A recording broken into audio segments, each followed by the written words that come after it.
One of the players had just returned from the Bellagio. In the poker room, he saw the son of a poker world champion and some Texas banker playing heads-up Texas Hold'em with over $15 million on the table.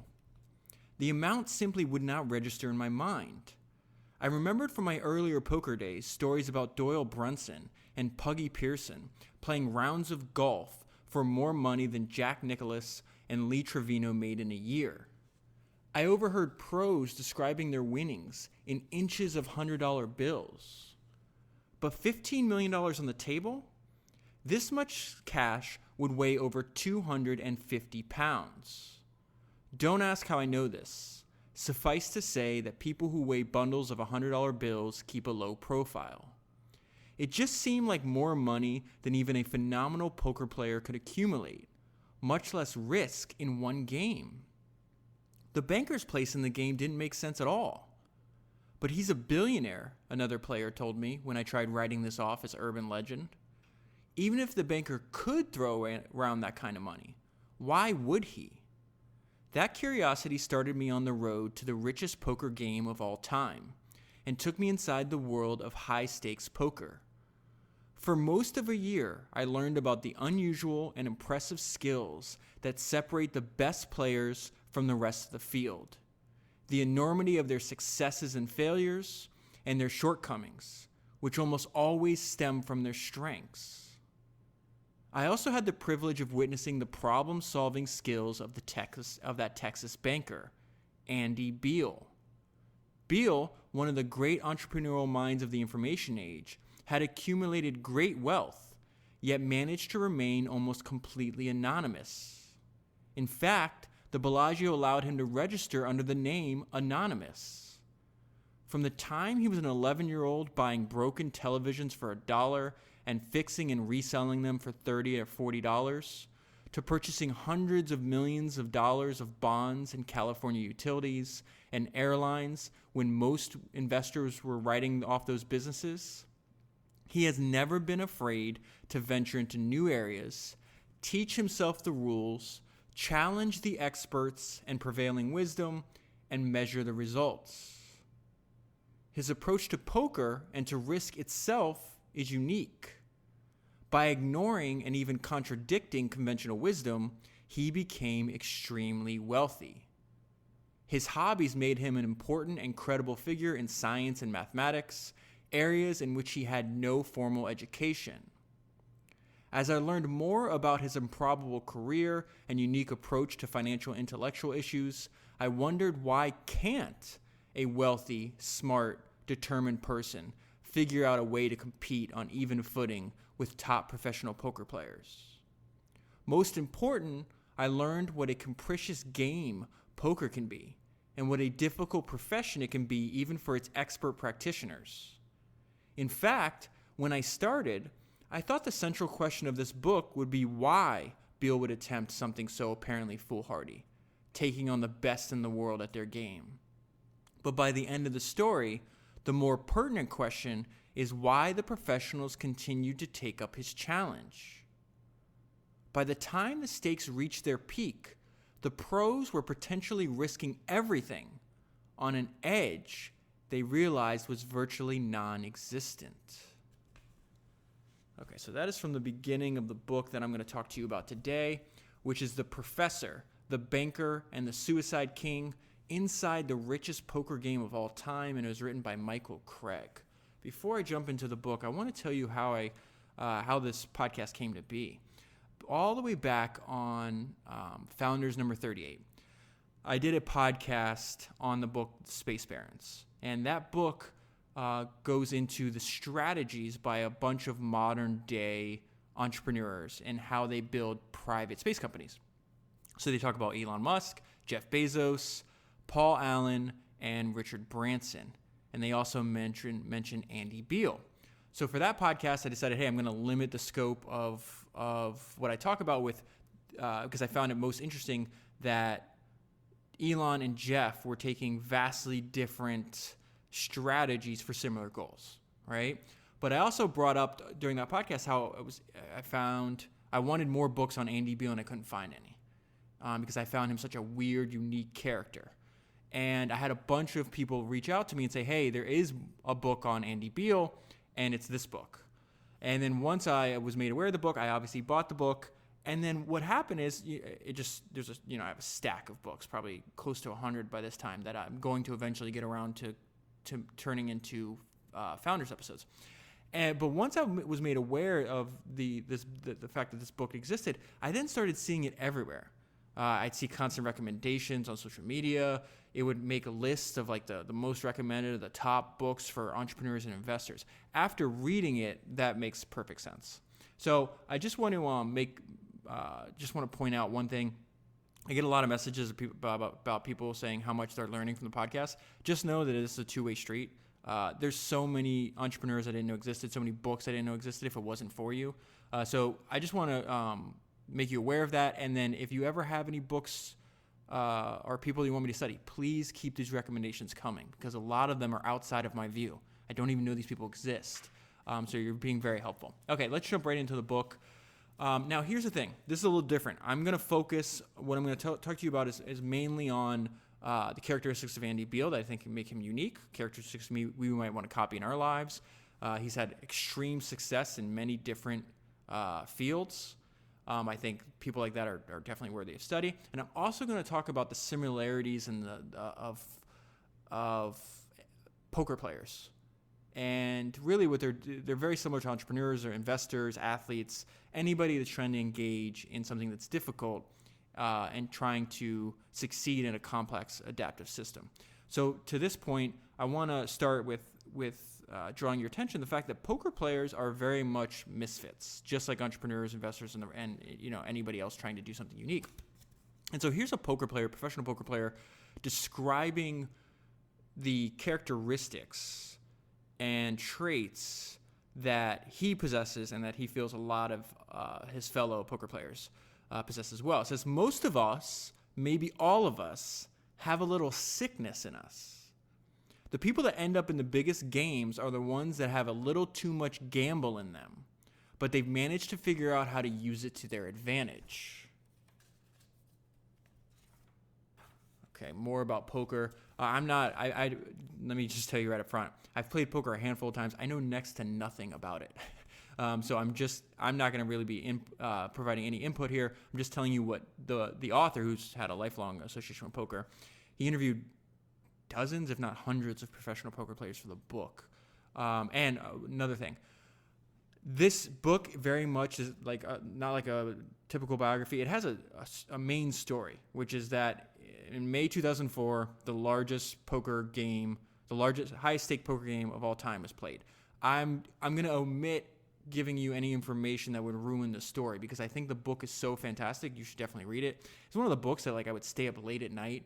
I knew better. I knew I should go into sleep, but the story is so fascinating. I think I read this book in 36 hours. I could not put it down. So just keep in mind, I'm going to give you some ideas that even if you don't read the book, it's still going to be valuable to your life. But I'm going to omit, obviously, the outcome of a lot of these games. Okay, so it says, this was interesting to me. I never thought about poker as a capital-intensive business, and then how professional poker players avoid going over the edge. So it says, poker is the most capital-intensive business in the world. Like banking or securities trading, the commodity is money.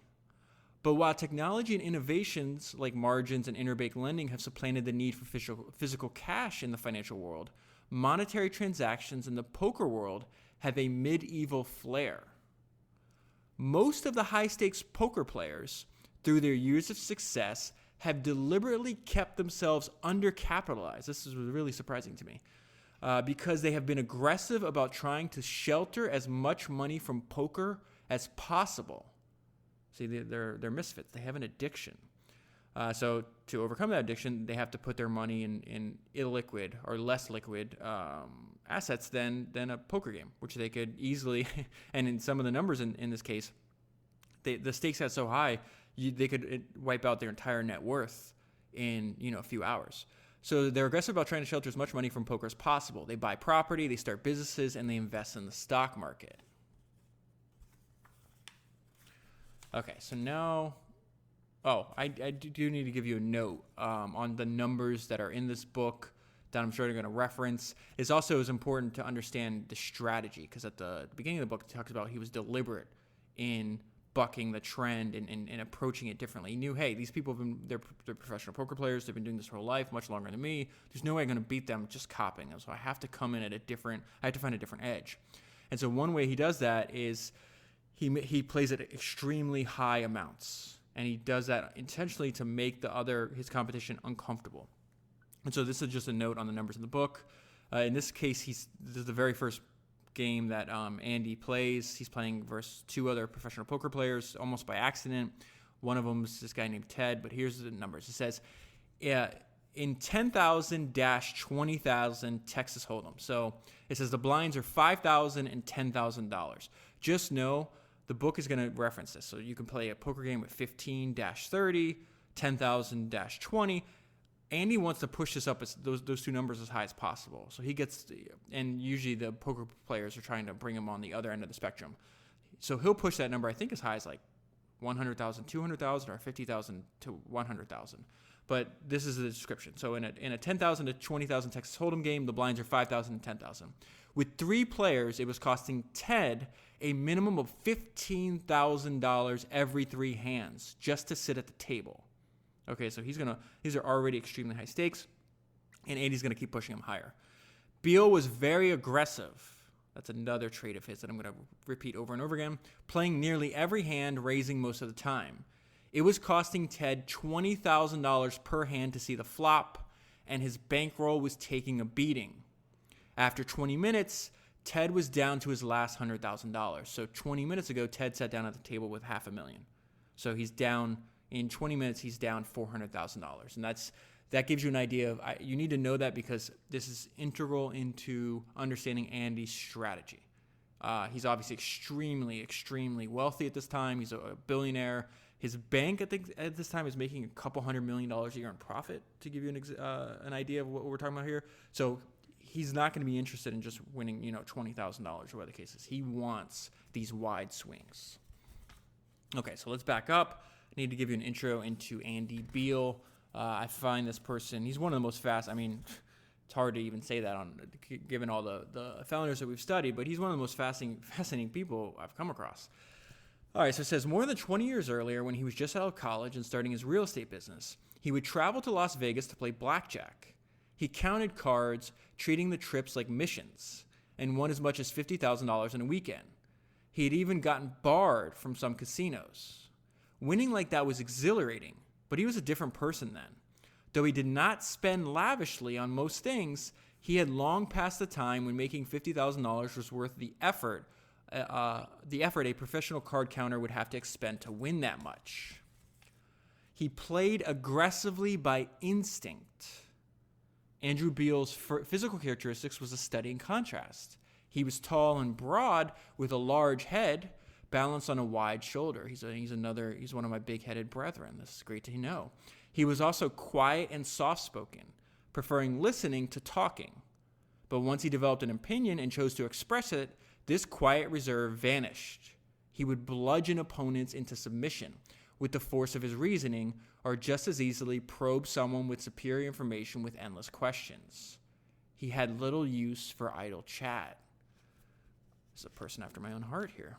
He had spent nearly 25 years in real estate and banking and became one of the great entrepreneurial success stories of the last quarter of the 20th century. Nevertheless, he was virtually unknown, which suited him just fine. So let me give you a little bit more detail about that. And the note I left myself on this page is something I think about all the time, that bad boys move in silence. Andy was intensely private, building his real estate fortune, banking business, and other interests without accessing public capital markets, making no more than the required minimum public financial disclosures, and without courting the press and drawing attention to himself. I love traits like that. I feel the same way. But it also, when I came across that section, it reminded me of what Claude Shannon, let me pull it up so I don't butcher this quote. It reminded me of what Claude Shannon said about Henry Singleton. Let me see if I can find the quote without wasting too much of your time. Okay, I found the quote. So this is Claude Shannon on Henry Singleton. It says he always tries to work out the best moves, and maybe he doesn't like to talk too much because when you're playing a game, you don't tell anyone else what your strategy is. So we're seeing similarities between the way that Henry Singleton would conduct his business affairs and the way that Andy Beal does as well. Okay, so I'm going to fast forward to there's a series of games that have to happen over several year period before the highest stake poker game of all time takes place. And so I'm going to give you a little bit of background and draw some interesting parts from these games. And so at this point, Andy is coming to an end of one of his trips to Vegas, and he's talking to other professional poker players. And he has this idea. And he said, I want to play higher, Andy told Todd. Okay, Todd said, I'll play you higher. No, not this time. I want to come back and play a lot higher, like $10,000 to $20,000. Todd didn't think he was serious. At the time, they're playing a 400-800 game. This 400-800 game was not particularly large by Todd's standards, but this guy wanted to play for 25 times as much. Todd thought, this guy must be full of shit. It is so rare that a completely new player would play for such high stakes. However, the pros would play whatever game he wanted. So that's how they, not giving away too much, but that's their opinion at the beginning. And he's gonna get on some runs on them. So there's a back and forth. It's not a domination by either side, which is also surprising and also speaks to the intelligence and creativity of Andy Beal and why we should spend time studying him. But they have this opinion at the beginning. They do. I'll tell you right now, they do not hold that opinion later on. And so he says, by the second day, so now he's playing. He says, by the second day, Andy Beal was facing a lineup of the best big money poker players in the world. And he's going to continue. The author's going to continue explaining what's happening here. And this gives you an idea of the level of self-confidence that Andy has. He says if Andy Beal was intimidated by the quality of his opposition, he did not show it. In fact, he insisted on raising the stakes. Now, there's just one poker player who's playing against him. Her name's Jennifer. It says Jennifer had never played this high and noticed everyone was playing tighter than usual, saving bets and abandoning the aggressiveness that was the hallmark of the highest stakes professional. So Andy's supreme level of default aggressiveness is even throwing off the pros at their own game. He's playing it. He's doing this intentionally. He's trying to make them uncomfortable.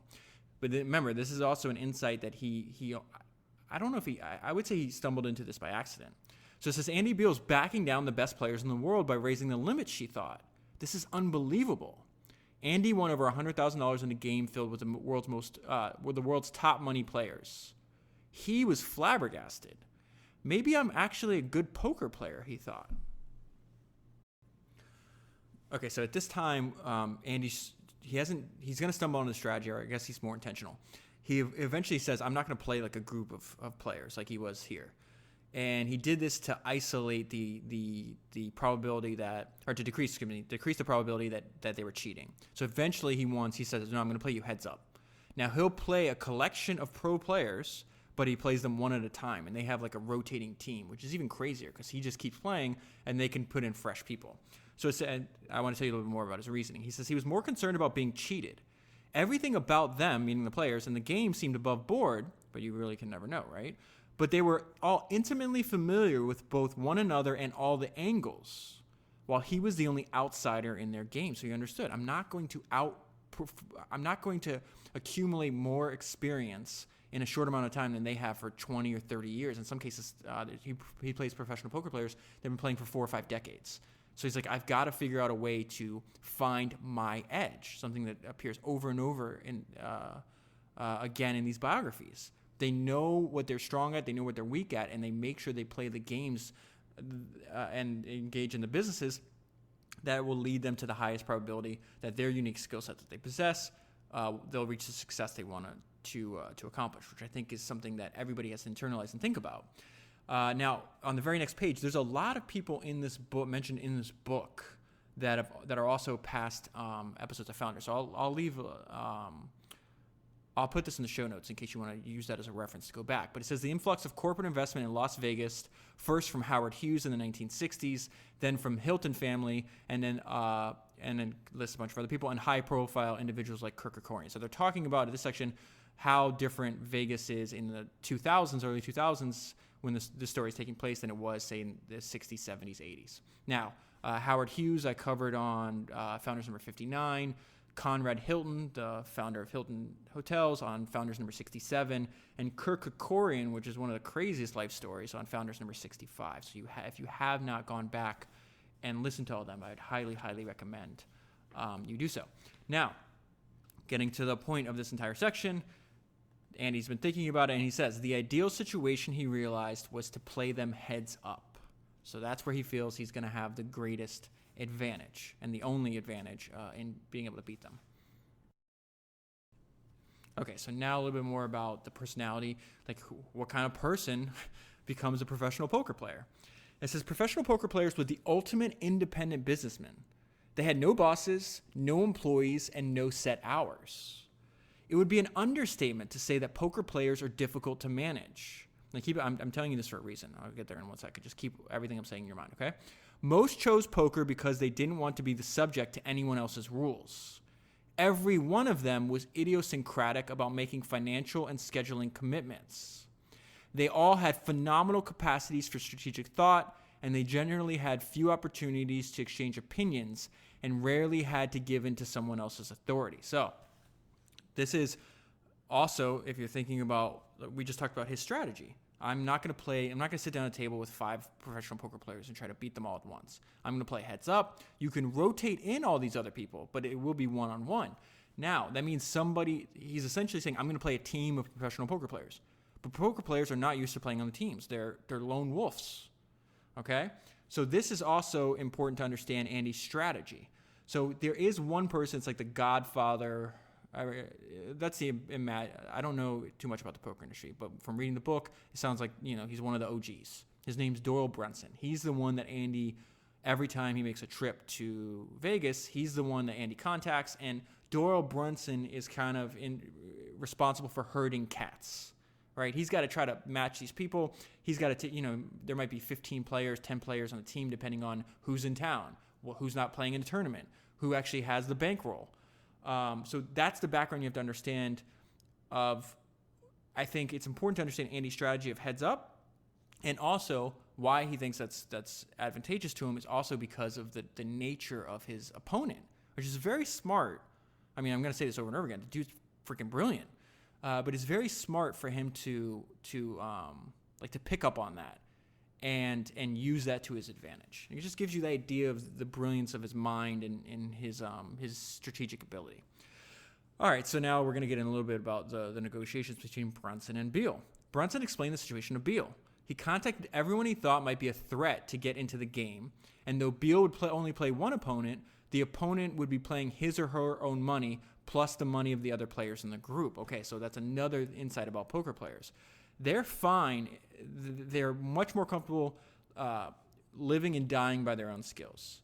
It gets very uncomfortable when they lose somebody else's money. But if you're on a team, you're all pulling together resources. And it's the only way they could match Beal. Beal's he's wealthier than all of them combined. So, again, this plays to Andy's advantage. Doesn't mean it's going to guarantee his win. He's just, again, increasing his edge little by little. He said this disappointed Andy a little because he knew that even the professionals at a certain level would feel the pressures of the stakes. Remember, that's his strategy. I'm going to increase the stakes. I'm going to bring them into deep water where they're uncomfortable. And joining forces would minimize their exposure. But his main objective was to play heads up, and he was getting his wish.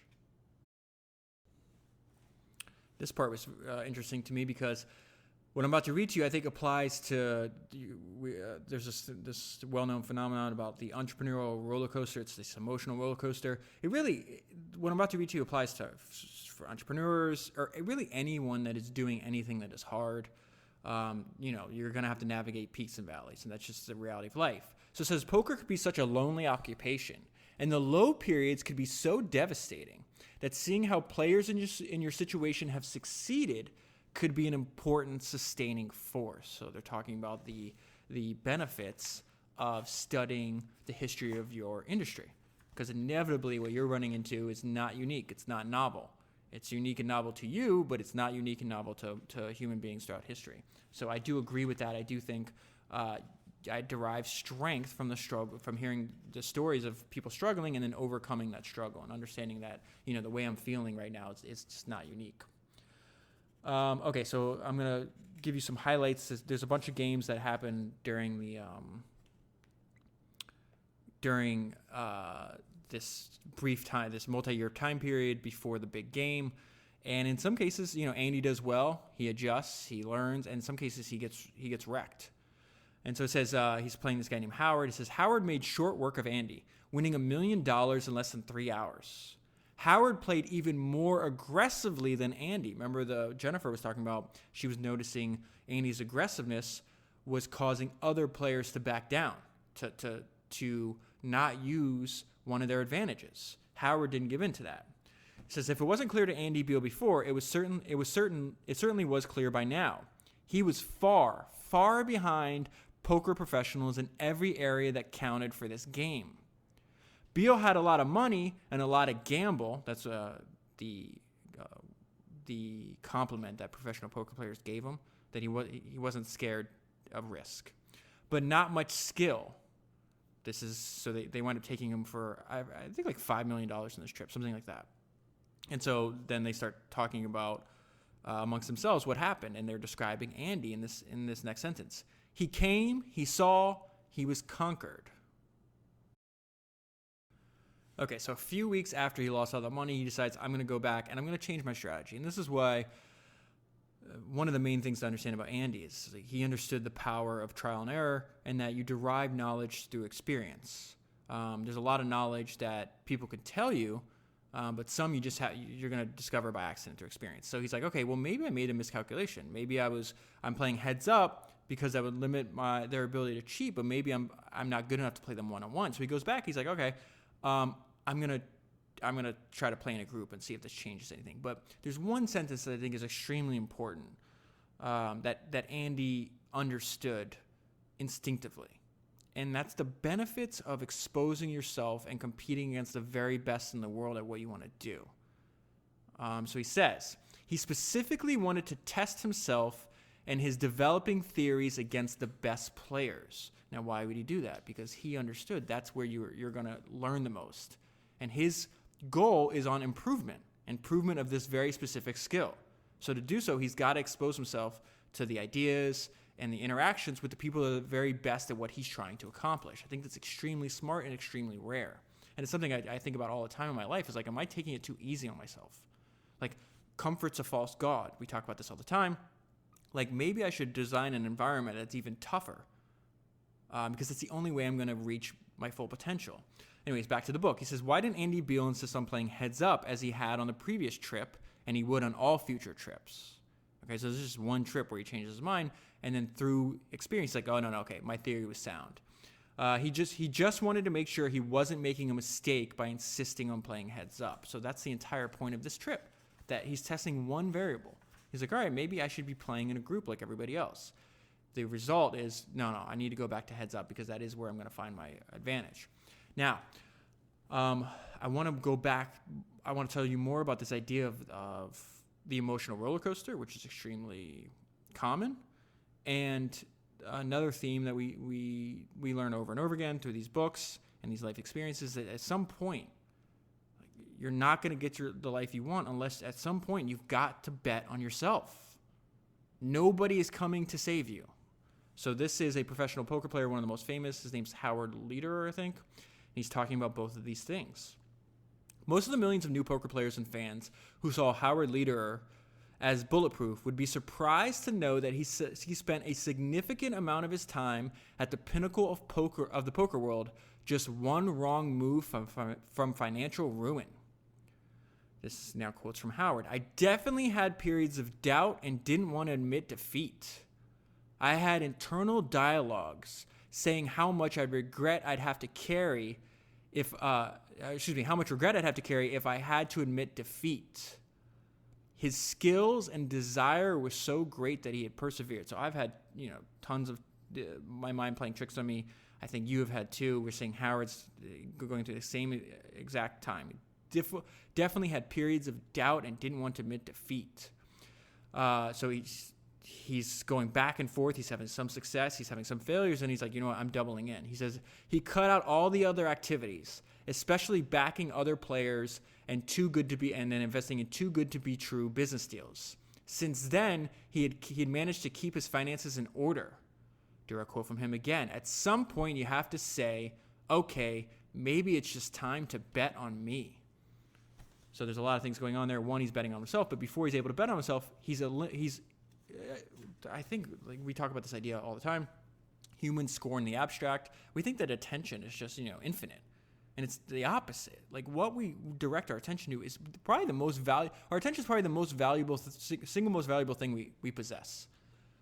How you spend your time, what you're focused on is what you're going to improve. And yet we squander it, watching all kinds of silly things, spending too much time on our phone, just wasting the most valuable resource we have. And in this case, we see Howard. Well, one, I talk about all the time. Like I think that's the biggest impact that Henry Singleton had on my life is the fact that, he was a singular focus. And since I've been introduced to him and his ideas, I find myself out just hacking and cutting out so many things that are just not necessary in my life and really focusing on what's the most important thing, the few things that are most important to me and the elimination of everything else. And I'm still not perfect in that endeavor, maybe never will be, but I'm definitely better than I was a few months ago. And I hope to continue that trend, right? But what Howard realizes, like, I want to be the best poker player in the world, right? That's what he's trying to do. And I can't do that if I'm spending 10% of my time analyzing business deals. Maybe I'm spending another 15% of my time. They call it staking poker players. What I would the most like the analogy that came to my mind when I was reading this is like it's like angel investors. It's like founders investing in other founders. It's very common. Poker players do that too. They'll say, okay, I'll give you whatever, $20,000 for 10% of whatever you win. And if you don't win, then, they're not paying them back or whatever the case is. So you just realize this is ridiculous. I'm not going to get to where I want to be in my life with all these distractions. So let me get rid of my distractions. I also know that this is not something that normal people even think about or consider. I also know it's something that you have to constantly remind yourself. You have to keep yourself on that path. So if you look at my lock screen on my phone right now, I have a quote and it says, people need to, and this is somebody, there's an independent artist that's talking about, he struggled for many years, finally broke through. And he says, people need to prioritize. If you're not where you want to be in life, every second of your day and every ounce of your energy you have should be going towards things that bring you closer to your desired position in life. That's exactly what's happening with Howard, right? And so at the end of the quote, it says, some people be bullshitting and then complain as if they're not the problem. So I put that on my phone just to remind myself that, one, I haven't reached all of my potential, right? And two, am I allowing distractions that do not serve my goal in life or what I want my life to be? And I figure if I just put it there, because, I probably open my phone, 50 times a day, something like that. I'm going to see that reminder every time. Or what you're about to do on this device, is that serving where you're going, David, or not?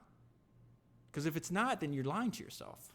You're not interested in I'm talking, these are my inner monologue now. If you ever want to know what my inner monologue sounds like, if you've listened to the audiobook by David Goggins of Can't Hurt Me, it's very similar to that. And I'm not saying I recommend that for everybody. It might be unhealthy, but it's just the way I talk to myself. So anyways, when I'm now that I see that on my phone, I'm like, okay, you're either all in on this, you're serious about making sure that there's no slack in your life, making sure that you're getting to where you want to go, or you're lying to yourself. And that's fine. It's very common for you to lie to yourself, but I'm not. That reminder serves as like a check, like a slap in the face. Stop lying to yourself. Either go all in or don't do it at all. And I just feel that that kind of I like that mindset because I have a hard time sticking to things either it's 0 or 100. I think there was a famous quote by Clayton Christensen who just died, and he says it's easier to stick to your principles 100% of the time than it is 98% of the time.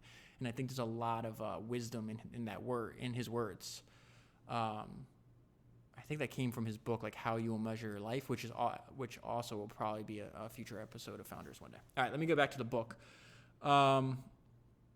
Okay, so now we're at, and there's a lot of Andy has these trips, right? At the end of the trip, there's a reflection. So I want to pull out a lot of these quotes because it's interesting to see what he learned from a short amount of time. So it says, the experience confirmed his first impression. He would have a chance to do better and have more fun against just one opponent. So that's another thing. He's got all the money in the world. If he's not having fun, if he's bored, then why is he even doing this? And he learns that later on that at one point he stops having fun, so he stops playing. So he says he would have a chance to do better and have more fun against just one opponent. He also noticed that the pros were not as fundamentally sound as he expected. They were great at thinking and counter-thinking during the hand, at varying their play, and at reading opponents, but they seemed to get a lot of the basic pot odd decisions wrong. So why am I bringing this up? One, you see his mind at work. He's analyzing the situation, and he's looking for his edge. This is so important. He's realizing, okay, this is where they're weak, and I'm strong, because I can't just outcompete them. They play all day, every day, and they have for decades. I'm not going to develop better instincts than them, so I've got to find a way in. And this is where he finds a way in. If he made the mathematically correct move every time, wouldn't that substantially reduce or even eliminate the advantage of the professionals? ? He doesn't know. It's his hypothesis. And if he could get the stakes high enough, maybe he could knock the pros off their game. So he's trying to look for this combination that will eventually give him the edge so he could beat the pros at their game. This works for high-stakes poker. This works for investing. This works for building a business, making a product, selling a service. What is your edge? Okay, now I'm going to go back. This is more of like biography of, now the section is more of like functions like a biography of Andy Beal. And unfortunately, tell me if I'm wrong, I've looked, there is no, biography yet of him. He did sit down for interviews and talk to the author and even play poker with the author. So we do have some insight into the mystery of Andy Beal. So the note I left myself, this is a young Andy Beal, and then the mind will always play tricks on you. I don't remember why I left that note, but we're going to find out together. 24-year-old Andy Beal sat alone in the drab housing and urban development conference room in Washington, D.C. He had bid $350,000 for an apartment complex that HUD was auctioning off in Gulfport, Mississippi. This is before he starts a bank. He makes a lot of money in real estate. He's not there yet. The 5% deposit he left at the bidding window, $17,500, was all the money he could scrape together from 10 years of hustling in business. Now he's 24. He's been working in business since a young man. And then, these are side little things, selling TV, stuff like that. He was used to being too young to do the things he did, but he was stepping up to an entirely bigger league. Alone with his thoughts, he was getting nervous. Now I remember why I left that note. Andy's stomach lurched. This is his inner monologue. It starts to turn real dark on him. He had no business being here. This was a man's game, and he was just some kid from Lansing, Michigan. Where did he come off thinking he knew what things were worth? I'm washed up, Beal told himself. I have no chance. An argument raged in his head. So Andy Beal is one of the most gifted entrepreneurs of the last, let's say, 50 years. And he's not immune from this phenomenon. There's no reason to think we won't be. So part of this comes because this guy sits down next to him, and they're both bidding on this apartment complex in Gulfport. And Andy, the guy's like, hey, what do you think this is going to go for? And Andy's like, oh, it's going to go for $500,000 at the most. Remember, his bid's $350,000. And the guy's like, no, you're wrong because I bid more than that. And so that's when Andy's like, oh, my God, I'm stupid. This guy's 2 decades older than me. He's much smarter. So he's like, okay, well, I could sit here and do nothing and lose my bid, or I can come up with a better idea. So he comes up with a better idea. Let me continue the monologue. I missed this part. That's absurd. You're out of your league. You gave it a shot, so just let it die and go home. Just get off your... and then the other part of his brain, it's like almost like the devil and the angel on his shoulder. Just get off your butt and submit one more nominal bid. At least that way you've got a shot. And while you're sitting here, the clock is running. So he's going through. He's like, I'm very confused here. So he's like, I'm going to lose this bid in Gulfport, Mississippi, but that's not the only thing being bid. So he finds this apartment complex in Waco, Texas. And he just makes a bid. He said, this is interesting. There's just so much randomness in life, right? So he just guesses. He decides to bid $217,000. Has no idea, never seen the property, knows nothing about it. None of the remaining bids exceeded $206,000, however, and Beal had the winning bid. He was entering the big leagues of the real estate business, not in Gulfport, Mississippi, as he had thought or planned, but in Waco, Texas. he had never even set foot in Texas. Okay, so he's going to do a couple things that's smart here. It wound up being a phenomenal deal. And before this, he had like a series of side hustles. One of them was fixing up individual houses, right? And so this is the first time he's ever dealing like a multi-unit, huge apartment complex. Let me give you some background before I get there. Does it tell you? He winds up, I don't know if I left this in the notes, but he winds up making, okay, it's coming up, so I'm not going to step over my point. Just remember that he bid $206,000 for this apartment complex in Waco. We're going to set that aside for a second, go back into his early life. Andy Beal had always wanted to know how things worked. When he was 11, he and his uncle Denny would go to the Salvation Army. They would buy broken television sets for $1 or $2. Denny showed Andy how to fix them, and then they would sell them for $30 or $40 a piece. They would take out classified ads. His next business was purchasing kits for alarm systems, intercoms, and antennas, and installing them in homes and apartments. Now, he's doing this very young. If you lived in Lansing, Michigan in the late 1960s and looked in the yellow pages for such a service, you wouldn't know from the listing that the principal owner behind the company was just 17 years old. He starts going to college, but again, like we see over and over again, he's not interested in school, he's interested in life. And so he's only doing that. It says he was only there because his mother insisted he continue his education. He did well in the classes he completed, but his growing business interests forced him to drop several classes. So I don't even know if he ever graduated college. It says after turning 21, Andy discovered Las Vegas and the world of gambling. Not content, like some friends, to go to Vegas to get drunk and crazy, he studied card counting systems and learned he could profit from that activity. He's got another business he starts. So this just gives you a background of the kind of person he is. He also started Mid-Michigan building movers. When Andy was very young, he was fascinated by watching his uncle Denny move a house. They would just lift it off the foundation, put it on a trailer, and drive it off to a new location. At the time in Lansing, Michigan, you could buy small homes on the market for under $1,000 a piece. Andy and his uncle bought several of them, moved them, and sold them for a profit. Eventually, he owned about 15 houses around Lansing. He did all of his own maintenance and repair work. He sold or closed all of his business interests in Lansing and moved to Waco, Texas. That's what I said was smart.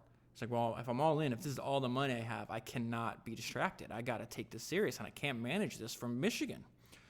In 1970, now this pays off. In 1979, he sold the Waco apartment complex and collected a profit of over $1 million. He's still really young. While attending a real estate, this is what I love about him too. I'm going to keep interrupting myself here because he treats every experience as a learning experience. This is so fundamentally smart. While attending a real estate seminar, and the thing about how crazy this is, he's already making money, right? He's making a ton of money in real estate, but he's not resting on his laurels. He's like, there's no way I know everything I need to know. So he starts going to real estate seminars to learn more, right? And then this idea, this insatiable hunger for knowledge leads to another business. While attending a real estate seminar, Beal became bored and started contemplating the economics of the seminar business. Let's see, there are 1,000 people in this room and each paid $300 to be here. That's $300,000. They had to pay 6 speakers and 1 day's rental for the auditorium. After subtracting for marketing expenses, it was all profit. So what does he do? Between 1979 and 1981, it's 2 years, Beal's company conducted over 100 seminars. So he's teaching people what he does, which is seminars about getting loans from federal government, like he just did at HUD. So it says, seminars about getting loans from the federal government. I think it's exclusively for real estate. He made millions in the seminar business. Only took him 2 years. He decided to return to real estate. He had to stop his seminar business because President Reagan announced the centerpiece of his plan for a smaller federal government and was cutting the very programs that were focus of the seminars. Andy Beal returned to the real estate industry and bought several more apartment complexes at HUD auctions. Beal was a bottom feeder and a cheapskate. He had no desire to pay inflated prices for trophy properties or speculate on grand new building projects. So at this time, he's going to go through the buildup of, there's this huge bubble in the 80s with SNL, savings and loans. And the book makes it seem, and I've heard about, I've seen this phenomenon and read a little bit about it, but I know, like, I'm out of my domain here. But the book makes it seem, and it's probably accurate, that almost anybody could get an SNL charter before the bubble pops. Okay, so Andy is one of these people. He gets his SNL charter right after it pops, and this is an important. I'm bringing this up because it's an important accidental benefit of his life. He says, so his friend had, there was like a bunch of people. They call them high-flying Texas SNLs. Okay. They would offer 100% financing and weren't picky about what borrowers did with the money. So we've seen that play out over and over again in history, right? And so he sees his friends making money, lending out money like this. He's like, why can't I do this? After a friend chartered a savings and loan, Andy decided to do the same in 1984. His timing was excellent, though it looked the opposite at first because the thing's about to pop. And then when it popped, there was a several-year delay in getting new charters for this. But he was already grandfathered in. So it says the delay, however, worked to Andy Beal's advantage. The avalanche of failing SNLs created a demand for the kind of bargain hunting Beal and his thrift were prepared to undertake. It just called him a bottom feeder, remember? The purchase of loan portfolios from closed banks and SNLs. That's what he's after. This is where he's going to build his entire fortune. Made a little bit of money, like a couple $1 million. That's fantastic money for any normal person.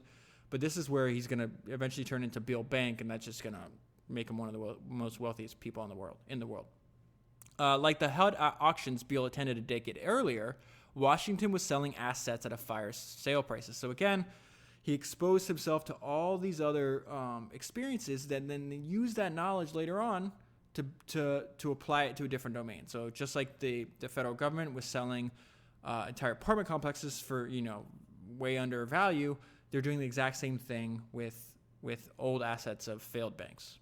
Beal started his institution. It's eventually going to be Beal Bank. He converted it from a thrift to a savings bank in the 1990s with $3 million of his own money. By 1996, when the distressed loan business began petering out, Beal Bank had grown to $1.2 billion in assets.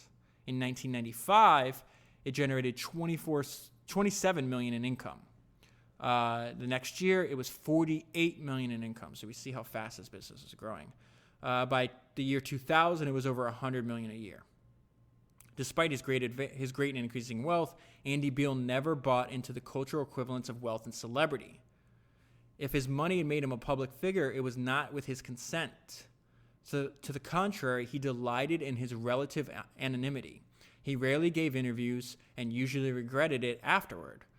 And he kept his business out of the public eye as much as possible. Bad boys move in silence. He never indulged in sports teams, television stations, or reality TV shows.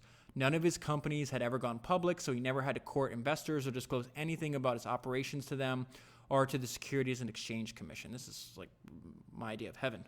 His financial services entities filed the reports required by government regulation and nothing more. Andy seemed like an ordinary guy.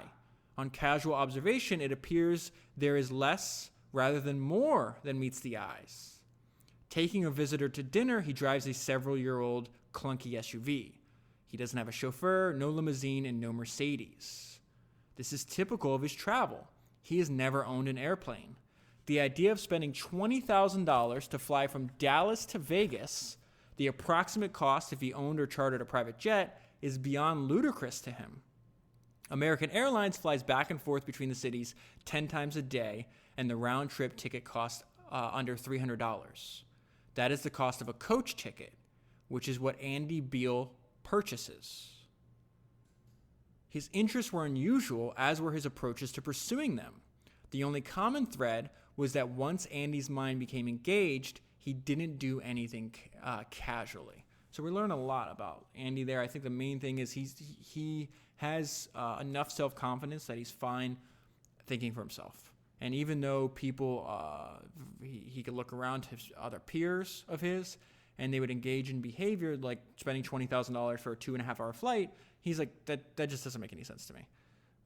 It's not that big of a difference between what they're paying and what I'm paying is $19,700. I can wait 30 minutes at a gate to save $19,700. Okay, so more.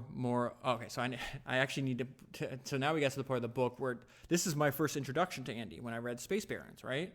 And I didn't even bring up the fact that he started a company with his own money. In fact, SpaceX leases or bought the property Andy had in Texas, and now they utilize it for their rocket company. But it says, in 1995, Beal read an article about the coming boom in satellite technology. He thought there were relatively few companies capable of launching satellites and wondered if the cost of sending payloads into space could be cut substantially through greater competition. That's exactly what Jeff Bezos and Elon Musk believe. He spent 2 years learning. In 1987, the company, now called Beal Aerospace, began scaling up. For 3 years, Beal Aerospace persevered over enormous obstacles. During the entire project, Beal had to compete with Boeing, Lockheed Martin, and NASA itself. They were all entrenched giants with government resources or rich government contracts. In October 2000, Beal Aerospace announced that it was ceasing operations. So there's more details in the book Space Barons if you want to know about this. I'm just giving you a basic overview in case you didn't know. It was reported that Beal spent $200 million of his own money on the project. Some silence there, because that's an insane amount of money. He lost $200 million on his own money. It's also why I have a lot of respect for him, because he's got tons of skin in the game. He's fine. He's not taking loans and saying, oh, I got $200 million worth of loans or investors' money. He's like, no, I'm going to do this myself. He had refused to comment on the cost, but maintained two things. First, he had no partners and bore all the costs, whatever they were, out of his own pocket. Second, this is a direct quote from him. It was a wonderful experience, and I wouldn't trade it for anything, not even the money I spent on it. Just 4 months after shutting down Beal Aerospace, he wandered into the Bellagio poker room. Small wonder, given that he returned twice in less than 2 months, that he committed himself to improving. If Andy Beal's history proved anything, it was that he did not attempt anything casually. I'm repeating myself here because the author repeats himself. It's very important for you to understand Andy Beal. 0 or 100. He's not going to dilly-dally. He had succeeded at most, though not all, of his major projects. His success had come against long odds. His accomplishments, even in failure, had been impressive. So later in the book, there's he's a very smart person, but he's not infallible. He's still human, just like you and I. And he winds up making mistakes in the poker room. In one case, I think he loses like $10 or $15 million in a relatively short time, maybe 4 days, something like that. And what was interesting to me, it comes after I read this. And for some reason, I was like getting upset. I'm like, Andy, what the hell are you doing? You're frugal. You don't spend money on superfluous things. You approach money making as like an intellectual exercise. You won't spend $19,700 more on a private jet charter, and yet you give away $15 million playing poker.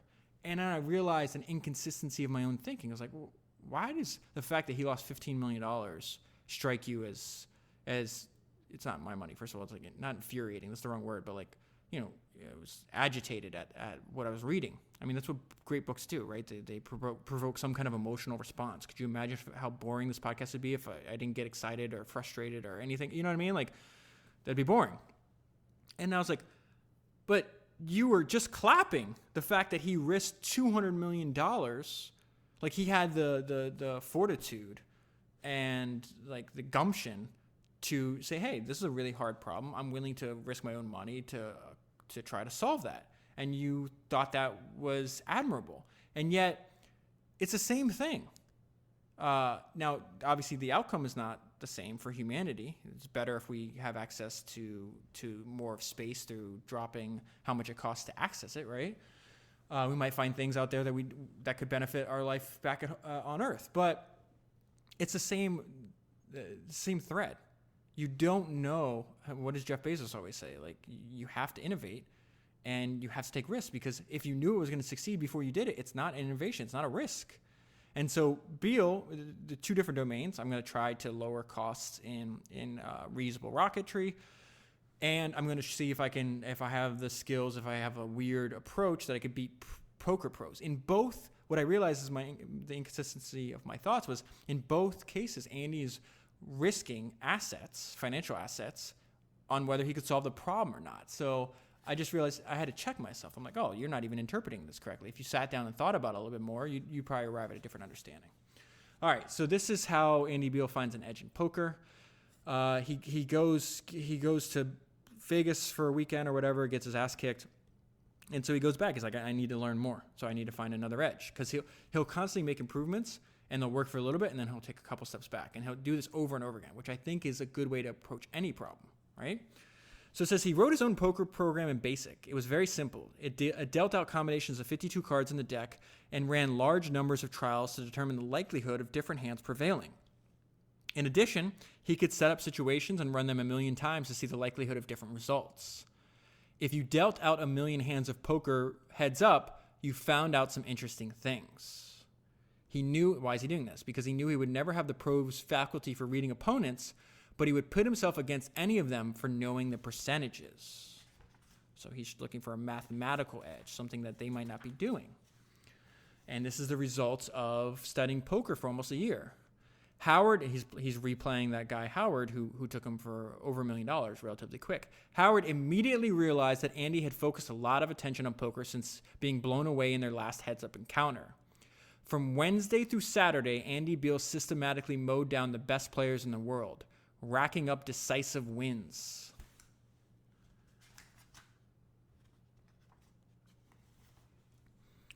This is another trip. Between Tuesday and Saturday night, Andy Beal won over $5.3 million. And this was putting a financial strain on the pros he was playing. He says, the players had varying amounts of non-poker assets, some of them substantial. Accessing those assets would require breaking a cardinal rule of money management. Poker players have developed their own buffer or boundaries for how they manage their money. And one cardinal rule is once money leaves the room, it doesn't come back. And now, even though I said earlier, there's a lot of back and forth. Andy wins some, Andy loses some.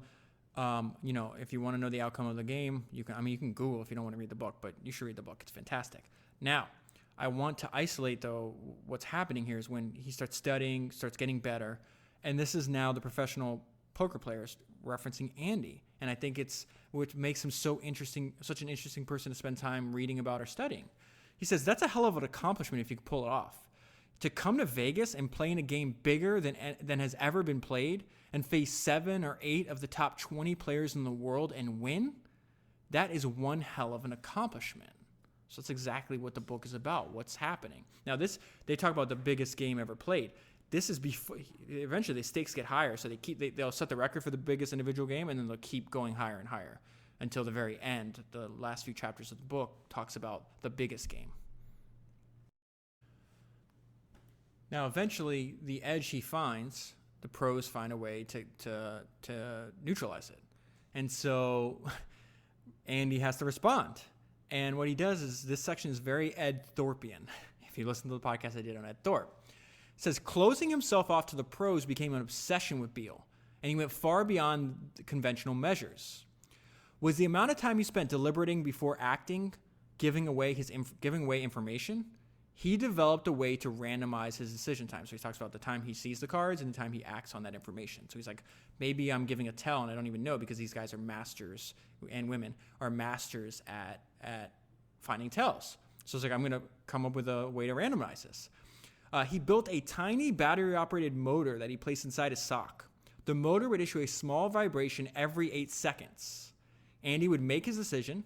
You could either fold, check, call, bet, or raise in whatever amount of time it took to decide.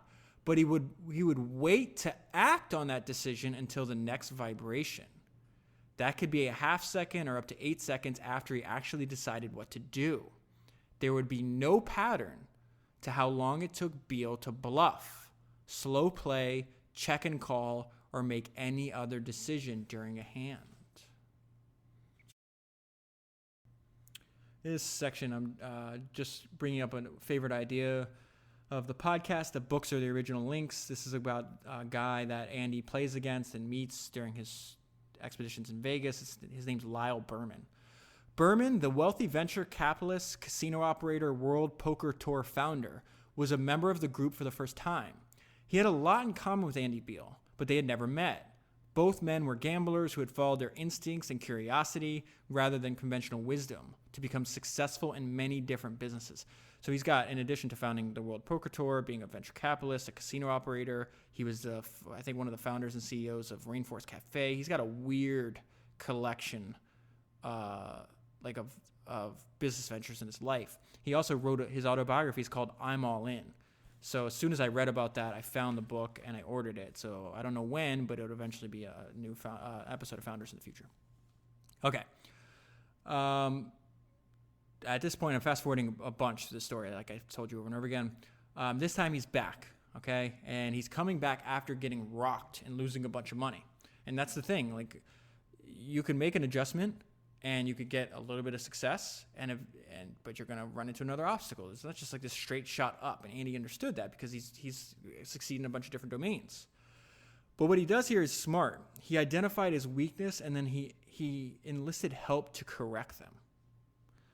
After nearly 6 months of preparation, Andy Beal thought he was ready. He asked Craig, so Craig is somebody that works for his bank, also plays poker, and they were practicing back in Texas. So Andy realizes, like, he gets so excited that he'll start winning. His system works at the beginning, and eventually he starts playing well past the time of he's exhausted and not focused, and they just run through him. So he says he asked Craig if he wanted to come along to Las Vegas to keep him company, to be on the lookout for potential cheating, help evaluate his play, and to let him know if he was playing too many hours or letting his concentration slip. Craig accepted in an instant. So that the last part of that, about letting your concentration slip, what Andy realized is it's more noticeable to other people than it is to him. Because if his concentration's slipping and he's playing sloppy, he's not noticing that. All he's noticing is, wow, I was up $5 million, now I'm down $7 million. That's a big problem.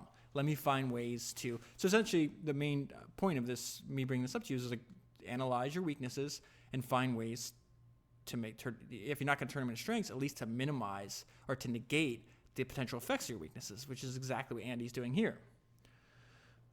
This idea I mentioned earlier, but this is now explicit. This is the benefits of facing tough competition. Andy Beal had always known that to beat the professionals, he would have to grab every conceivable edge. There's that word again. They were just too good at too many things. He couldn't overlook anything relevant to the game to find his advantage. I think that's also it's exposing yourself to outliers, to the end of the spectrum, where he's not just playing with the best, local poker player in Dallas, Texas. He's playing a collection of the top 20 poker players in the world. And you're going to learn rapidly when you do that. Now, he has a bankroll big enough that can pay for his education, where a lot of people don't. But I think this idea can be applied to a lot of different domains. Common trait, high levels of self-confidence. A common characteristic for high-stakes professional poker players is a confidence bordering on arrogance.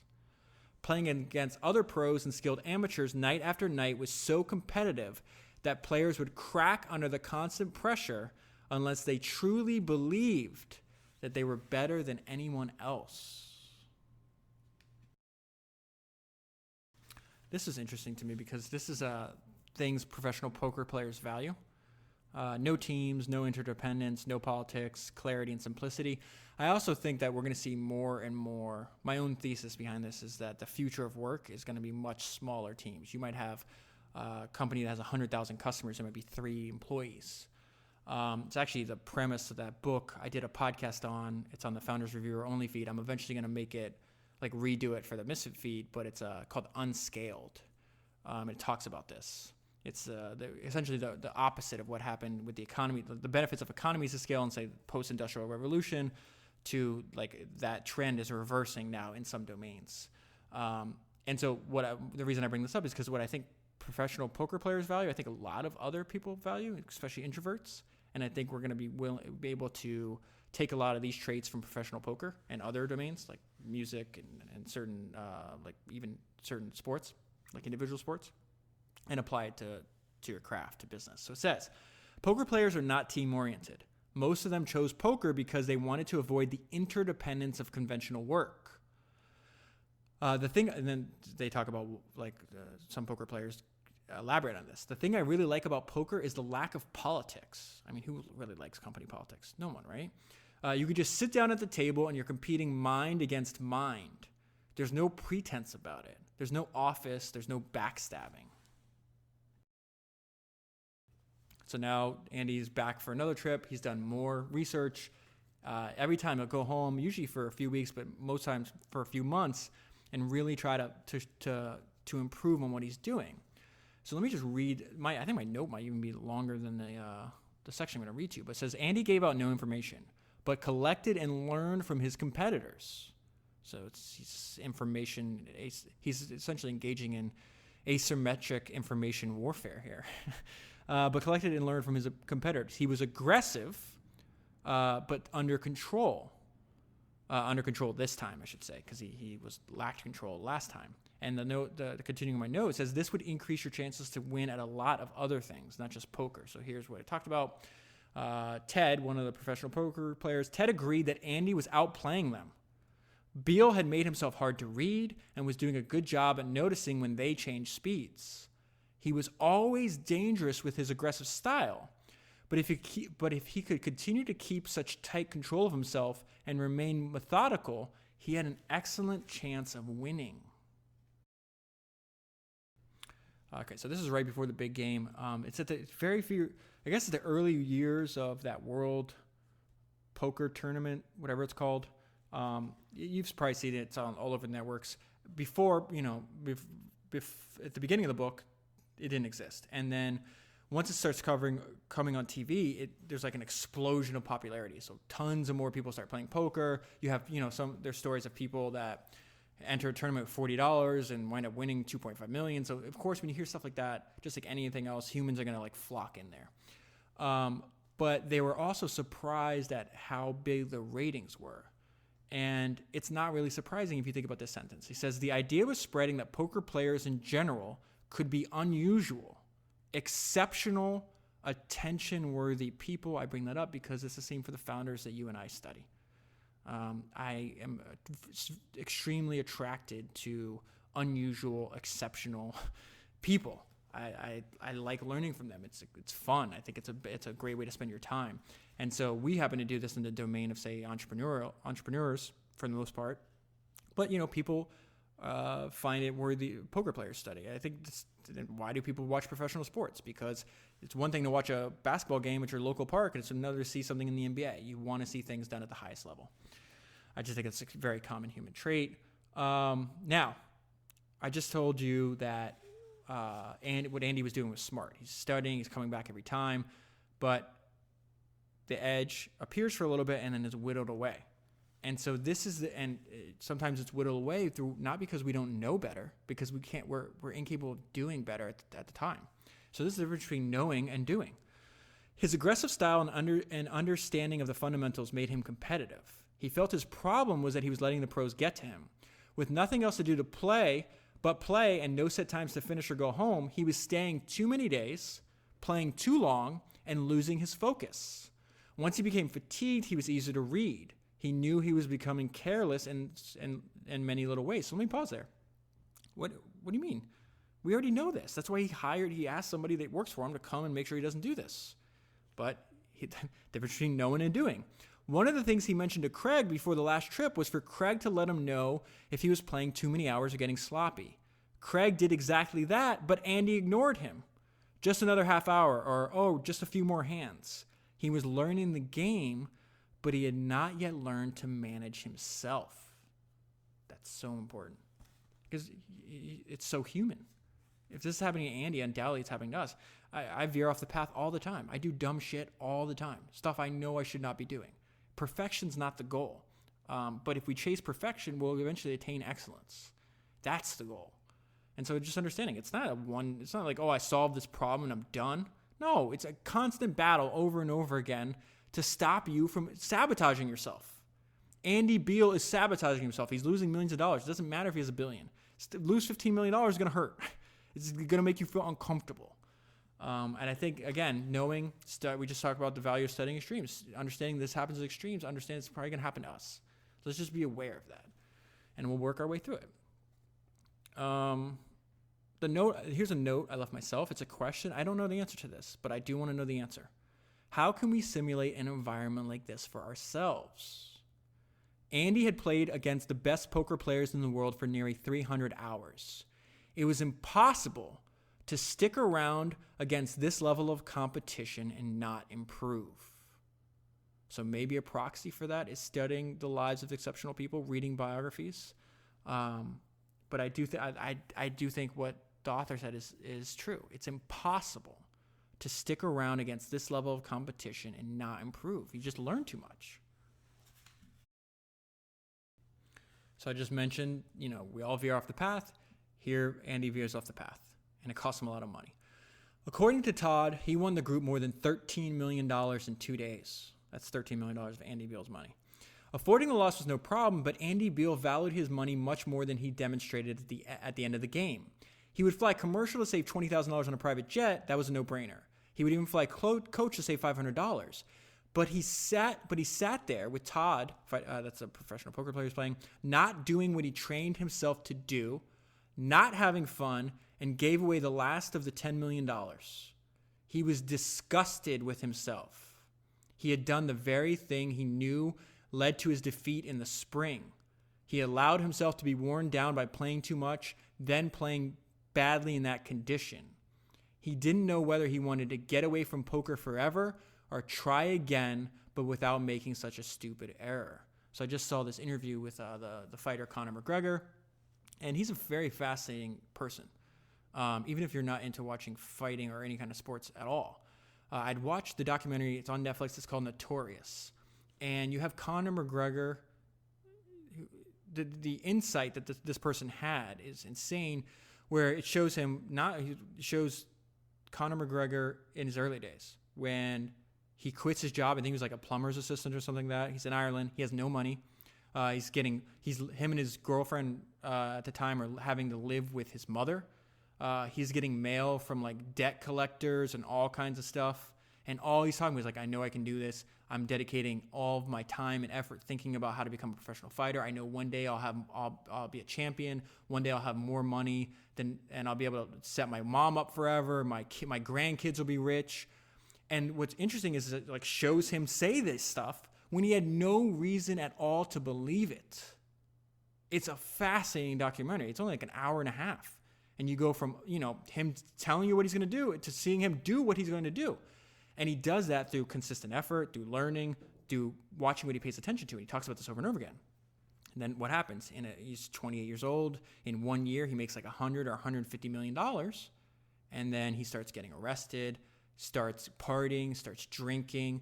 He's doing all the things, the opposite of what got him in that position to begin with. This is fundamental to our nature. We have to understand that we are prone to make those same mistakes as well.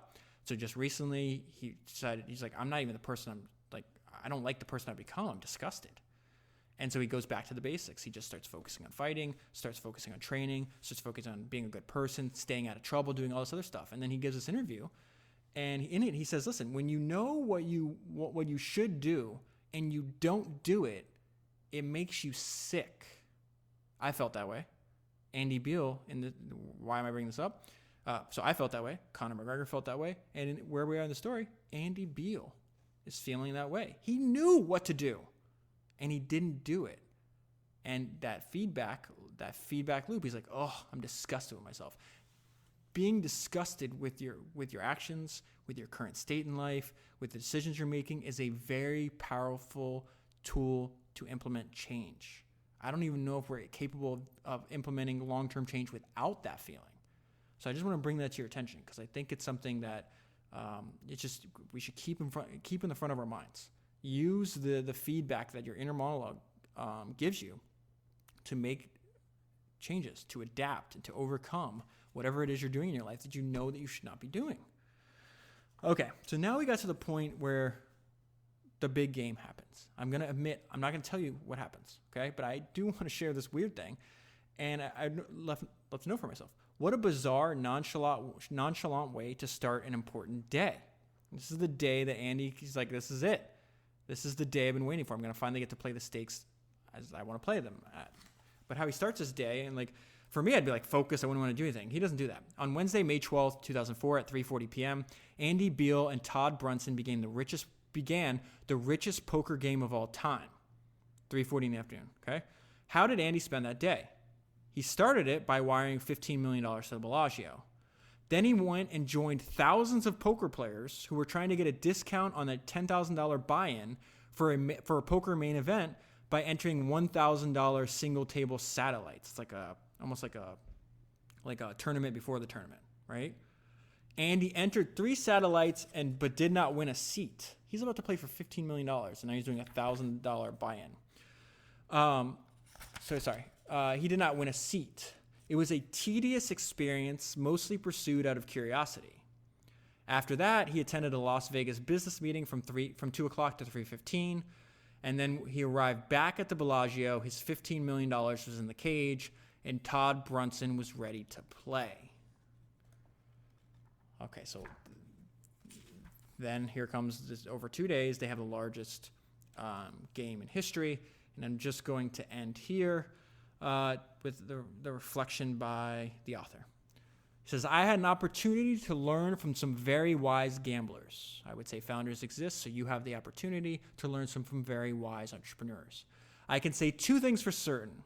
First, it will be at least several decades before there's a higher stakes poker game than Andy Beal played against a rotating collection of pros on May 12th and May 13th, 2004. And second, I wouldn't bet you on it. All right, so I'm going to leave the story there. If you want to read the book and support the podcast at the same time, please buy the book using the link that's in your show notes. It's available on your podcast player. That link, if you click it, I fixed it recently. Before it would open up into like a web page. Doesn't make any sense. So because then almost everybody's listening to this on a mobile device. Now it opens up directly into the Amazon app. So the buying experience is a lot better for you, hopefully. But yeah, buy this book. It also links you right to the other, 112 or let's say 114 books on that list. I don't know the exact number at the moment. But this is the mindset I have going into this. I just want to talk to you about something before we leave. Let's say I've done 114 books up until this point, right? The mindset I want, and it's been influenced heavily by the people I'm studying, is the way I look at, 114 books down, great, 1,000 to go. Now, how long would it take me to read and analyze and make podcasts on that analysis of 1,000 books? A lifetime. And that's what I want founders to be. I don't want it to be another thing I start and stop. I don't want to quit at this. I think what we're doing here is very important, and the more you study it, the more you realize every single other person we study have done the same thing. They learn from and are inspired by the life stories of people that came before them. So to that end, I do need your help to get to book 1,114. And the easiest way this is a misfit episode, so you're already supporting the podcast financially, which good. That's the most important thing to do. But I just do want to ask you if you could just help spread the word as much as possible. Email your friends about the podcast, text them links. If you're in, there's been people that are in like all these entrepreneurial or investing groups, like Facebook groups or WhatsApp groups or Telegram groups. I'm not in any of that, so I don't know what they're talking about. But if you're in that, let the people know that if you're usually we group based on interest, right?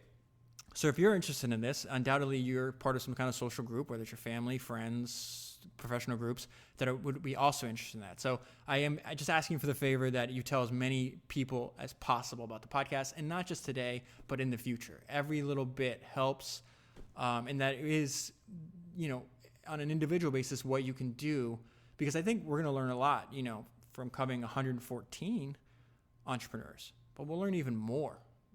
That knowledge will compound just like money compounds over 20, multiple decades. How cool would that be if, this is something that can last over multiple decades and we learn from 1,000, 15. I mean, there's more successful and interesting people in history of the world, then, I can't live long enough. I could do this for another 100 years and not be able to cover them. But I do want to do as much as possible. And so if you just keep supporting financially and keep telling people that this podcast exists, because that's really, I went back and made a list of all the podcasts that I listen to and that I listen to all the time, meaning almost every episode. And almost every time I found that podcast through friends telling me, because an unsolicited, authentic endorsement is the greatest. It's the greatest weapon that any product or service has, and especially for podcasts. So anyways, that's it. I'm rambling. Thank you very much for listening. I will be back very soon.